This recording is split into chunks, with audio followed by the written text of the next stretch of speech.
Ce dimanche 7 mai 2023 à 22h45, Arte diffuse le documentaire Frank Sinatra, le crooner à la voix de velours. L'occasion de revenir sur une anecdote concernant l'iconique chanteur et impliquant Anthony Delon. Mais aussi une célèbre princesse. Le documentaire Frank Sinatra, le crooner à la voix de velours, diffusé ce dimanche 7 mai 2023 à 22h45 sur Arte, est visible sur le site Arte. FR, revient sur différents aspects de la vie du mythique chanteur et acteur oscarisé. Connu, également, pour ses liens avec la mafia et ses relations sentimentales et sexuelles, celui qui fut l'époux d'Ava Gardner, s'il est universellement admiré vocalement, est plus controversé sur le plan privé. Une anecdote avait été dévoilée à ce sujet, il y a des années, par Anthony Delon. Le fils d'Alain Delon racontait une histoire révélatrice du tempérament et des méthodes de Sinatra, alors qu'il fréquentait Stéphanie de Monaco. Sinatra, le parrain chanteur, a ses débuts dans les années 1930, dans des cabarets et salles de spectacle de la côte est des États-Unis, tenus majoritairement par des parrains mafieux. Frank Sinatra, d'origine sicilienne, va côtoyer toute sa vie ce milieu.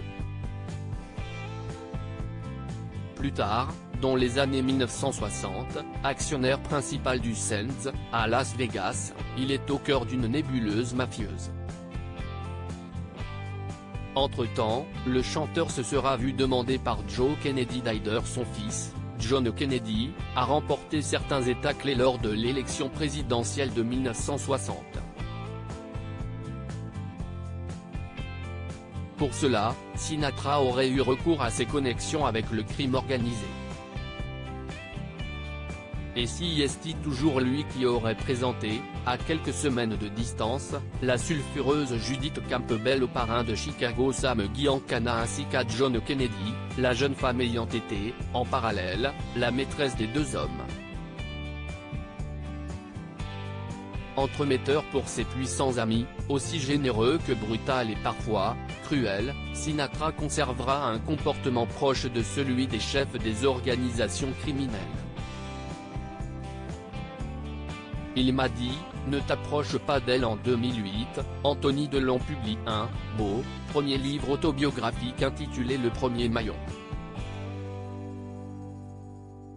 Il y racontait son enfance, ses relations complexes avec son père mais également les expériences malheureuses l'ayant conduit à rendre des comptes à la justice.